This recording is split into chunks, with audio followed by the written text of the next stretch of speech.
ومارين خميسة saddexda bisha saddexaad 2022 muuqaalkeenna maanta qodobadaynu ku soo qaadanayno waxaa ka mid ah ruushka oo gacanta ku dhigay magaaladii ugu horeysay ee ka mid ah magaalooyinka halbowlayaasha ah ee dalka Ukraine. wasiirka arrimaha dibadda ruushka oo sheegay in cunaqabataynada lagu soo rogay dalkiisa ay noqon doonto natiijadeedu curashada dagaalweyne saddexaad oo la isku adeegsado hubka sida ba'an wax u gumaada ee nukliyarka.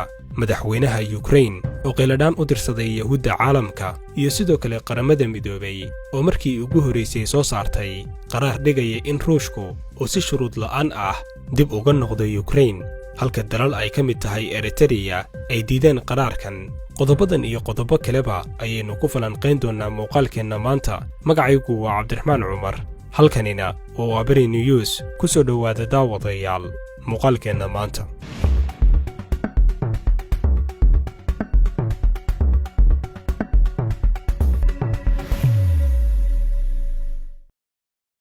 haddii aynu ku bilowno, wasiirka arrimaha dibadda ruushka Sergey Lavrov ayaa warbixin gaar ah oo uu maalinnimadii shalay siiyey warbaahinta Al Jazeera ayuu ku sheegay in haddii uu curto dagaalweyne saddexaad uusan shaki ku jirin in la isku adeegsan doono hubka nukliyarka ah. wuxuuna sheegay in cunaqabataynada iyo xayiraadaha dalkiisa ay reer galbeedku ku soo rogeen ay noqon doonto natiijada ka dhalata curashada dagaal aan ku koobnaan Ukraine oo keliya. hadalka Lavrov ayaa ku soo aadayay kadib markii uu 27kii bishii aynu ka soo gudubnay ee Febraayo uu sheegay madaxweynaha dalka Mareykanka Joe Biden in dalkiisa ay u furan tahay laba doorasho midkood, inuu dagaal toos ah la galo ruushka si uu u difaaco xulafadiisa. wuxuuna ku sheegay in tallaabadani ay sababayso dagaalweyne saddexaad ama inay ku soo rogaan ruushka cunaqabatayno ciqaab u noqda tallaabada ciidan ee ka dhanka ah Ukraine ee ay qaadeen. wuxuuna sheegay inuu doortay tan labaad, laakiin Lavrov ayaa sheegay in Biden laftigiisu uu og yahay cunaqabataynada lagu soo rogay ruushka inaysan dagaal waxba dhaamin, natiijaduna ku dambayn doonto in dagaalweyne saddexaad uu curto.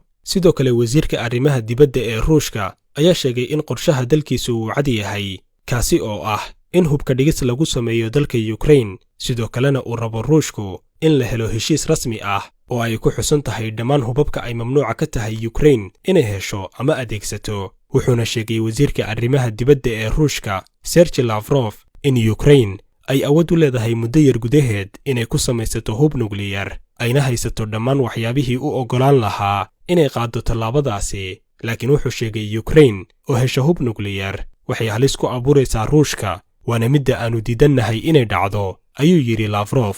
dhinaca kale, madaxweynaha dalka Ukraine ayaa qeeladhaan u dirsaday yahuudda ku kala sugan daafaha adduunka maalinnimadii Arbacada ee shalay ahayd.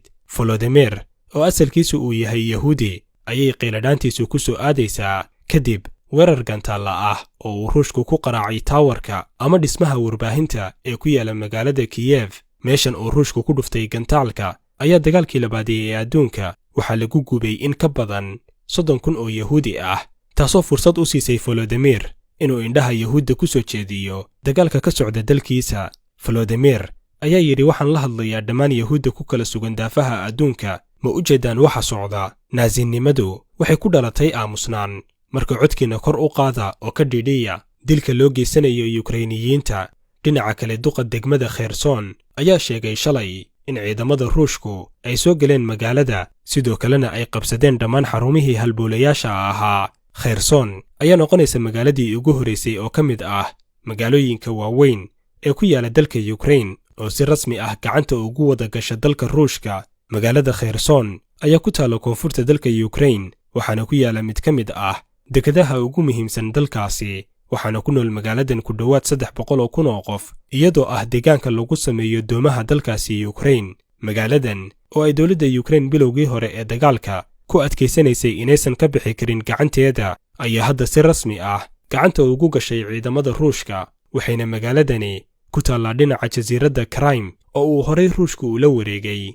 haddii aynu u nimaanno qodobkeenna xiga, ruushka ayaa markiisii ugu horeysay tan iyo markii uu bilowday dagaalku shaaciyey tirada rasmiga ah ee looga dilay dagaalka, wuxuuna sheegay inay ka dhinteen 498 askari, sidoo kalena ay uga dhaawacmeen dagaalka 597 askari. sidoo kale ruushka ayaa sheegay inay ka dileen Ukraine ku dhawaad 2870 askari, sidoo kalena ay ka dhaawaceen 3,700 oo isugu jira askar iyo calooshoodu shaqaystayaal. waa sida ay yidhaahdeen ruushkuye. dhinaca kale Ukraine ayaa iyaduna sheegtay in ka badan 2,000 oo isugu jira askar iyo shacab ay uga dhinteen dagaalka, sidoo kalena ay ka dileen Ruushka 5,840 askari. labada tiro ee ay sheegeen labada dhinac ayaa ah mid aad u kala fog oo uu dhinac walba rabo inuu muujiyo inuu dhinaca kale u geystay khasaare aad u baaxad weyn.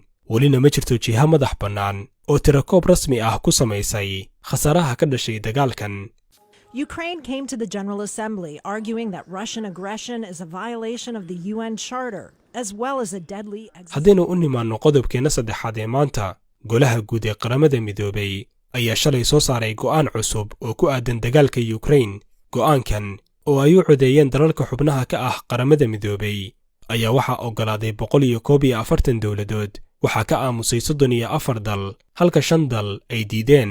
dalalka diiday ayaa kala ah Ruushka, Suuriya, Eritrea, Belarusiya iyo Kuuriyada Waqooyi. go'aankan ka soo baxay qaramada midoobay ayaa dhigaya in dalalka xubnaha ka ah qaramada midoobay ay si wadajir ah u garab taagan yihiin midnimada iyo wadajirka dalka Ukraine, wuxuuna cambaarayn kulul u jeediyey dalka Ruushka oo uu ku eedeeyey inuu garab maray qodobka labaad ee heshiiskii qaramada midoobay. sidaasi awgeedna laga rabo Ruushka inuu si shuruud la'aan ah uga baxo dalka Ukraine. sidoo kale go'aankan ayaa dhaleeceeyey tallaabadii uu Ruushku 22 bishii labaad ku aqoonsaday madax bannaanida 2 gobol oo ka tirsan dalka Ukraine, waxayna qaramada midoobay ku tilmaamtay go'aanka Ruushku inuu ahaa mid lagu kala irdheynayay dal midaysan aysanna marnaba aqbalayn. dhinaca kale ciidamada cirka ee dalka Sweden ayaa sheegay in 4 diyaaradood oo ah nooca dagaalka oo uu leeyahay Ruushku inay soo galeen hawada dalkaasi amar la'aan. Sweden ayaa sheegtay in kasta oo ay diyaaradahani muddo kooban uun ku jireen hawada dalkaasi, haddana ay u qaadanayso marka la eego xaaladda hadda taagan si dhab ah aysanna u dulqaadan doonin in tallaabadani uu mar kale Ruushku ku tallaabsado. tallaabadan ayaa ku soo aadaysa kadib markii ay Sweden iyo Finland oo caan ku ahaa inay ku dhaqmi jireen siyaasad dhexdhexaad ah oo aan dhinacna u janjeerin ay ku biireen markan dagaalka u dhexeeya reer galbeedka iyo Ruushka, iyagoo la saftay dalalka reer galbeedka ah. waxayna sidoo kale shixnad hub ah u direen Ukraine, taasoo ka dhigaysa mid ugub ku ah siyaasadda labada dal. bilyaneerka u dhashay dalka Ruushka Roman Abramovich ayaa shaaciyey inuu danaynayo inuu iibiyo kooxda kubadda cagta ee Chelsea oo ka mid ah kooxaha ugu sareeya ee ka ciyaara horyaalka dalka Ingiriiska. Abramovich oo ka mid ah maalqabeennada aadka ugu dhow madaxweynaha Ruushka ayaa tan iyo intii uu bilowday dagaalka Ukraine la kulmayey cadaadis dhinac walba ah oo uga imaanayay warbaahinta dalka Ingiriiska iyo tan reer galbeedkaba oo ay ku doonayaan in cunaqabateenno ka dhan ah lagu soo rogo. Abramovich ayaa ballan qaaday in lacagta faa'iidada ah ee ka soo baxda iibka naadigan uu ku deeqi doono si loogu caawiyo dadka ay dhibaatadu ka soo gaartay dagaalka Ukraine.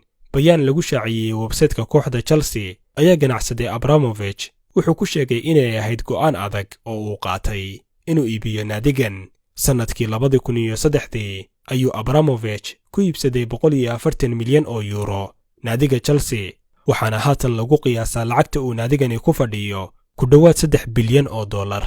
haddii aynu u nimaanno qodobkeenna ugu dambeeya ee maanta, shidaalka ayaa gaaray qiimihiisii ugu sareeyey ee uu gaaro tan iyo 2014, waxaana haatan halkii foosto ee shidaalka ah uu qiimaheedu gaarayaa ku dhowaad $110.